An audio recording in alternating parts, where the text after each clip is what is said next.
The first pro with this 2024 Lincoln Nautilus is going to be the way that it looks. I have been getting so much attention in this press car for the last 1 week that I've had it. Sure, this red carpet tint coat paint is helping out with that, but it's crazy because there was an individual in a Ford Bronco Sport who gave me a thumbs up.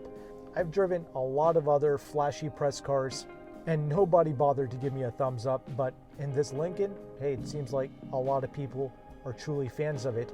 And I have to say, Lincoln, they don't miss when it comes to their SUVs. Every vehicle that they've come out with, it's been a banger, like the Aviator, the Navigator, this new Nautilus. And with the introduction of this new SUVs, the sales have really shot up for Lincoln, so good for them.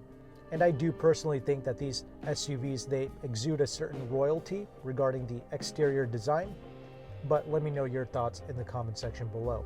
Anyway, let's move on to some other pros like this hybrid drivetrain. So the total system output of this hybrid, it's going to be 310 horsepower and 295 pound-feet of torque. This SUV, it is deceptively quick while getting really good real-world fuel economy. You should be getting 30 in the city and 31 out on the highway. That's really great, but most importantly, this turbo 4-cylinder, it's not making a racket. It's a smooth and refined 4-cylinder engine. So that's great, and we have no lag here at all.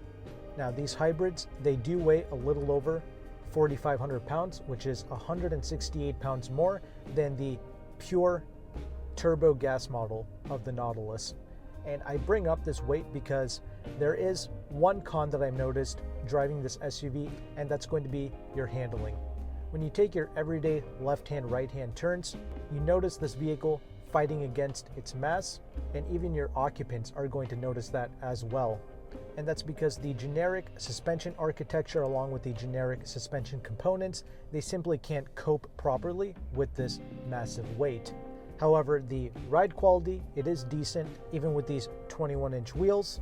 And I would say a big pro about this SUV is its performance at high speeds.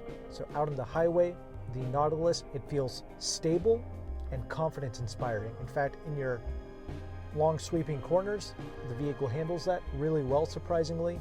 And a big pro is going to be just how quiet the Nautilus is. We have here the double pane glass, and there's even a active noise control technology.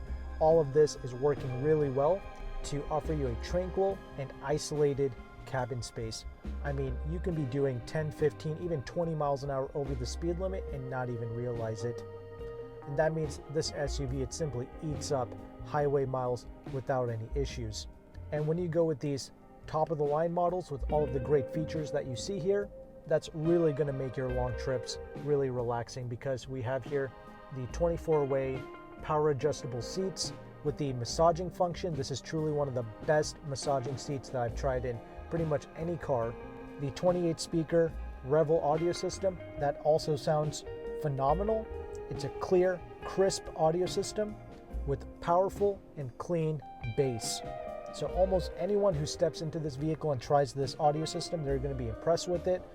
I wish I could try the 14-speaker unit, because personally I would recommend getting a mid-level trim for the best value proposition. So I hope that 14-speaker unit sounds at least 90 to 95% as good as what I have here.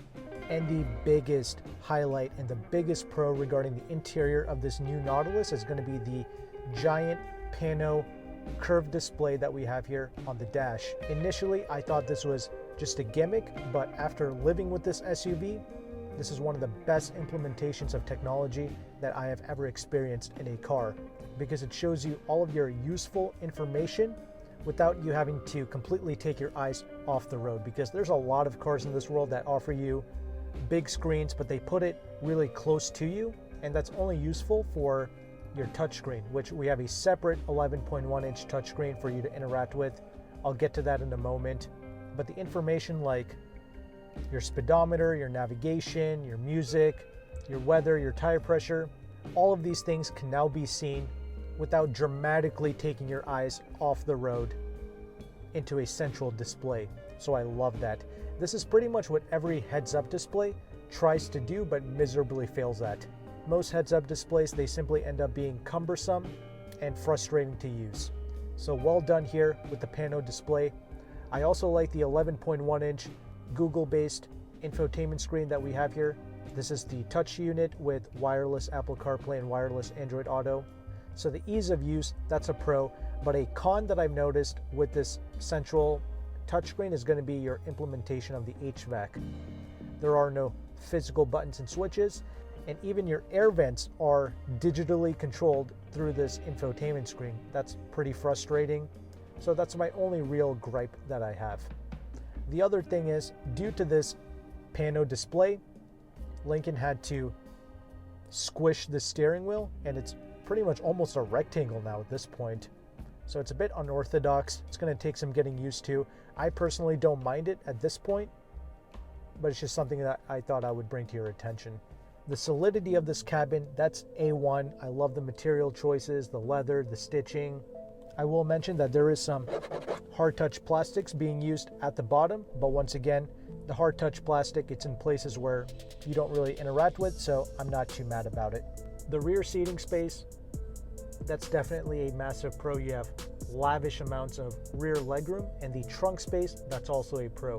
You have a massive trunk, and you also have a spare tire in the back as well. So really practical.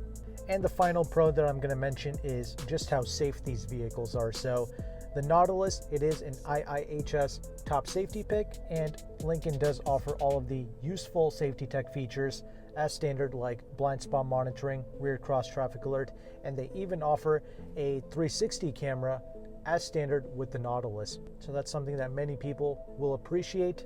And let me know your thoughts below in the comment section regarding this new SUV. Would you consider this over the rivals? But if you found value with this content, make sure to like and subscribe. Thank you again for watching. Take care and goodbye.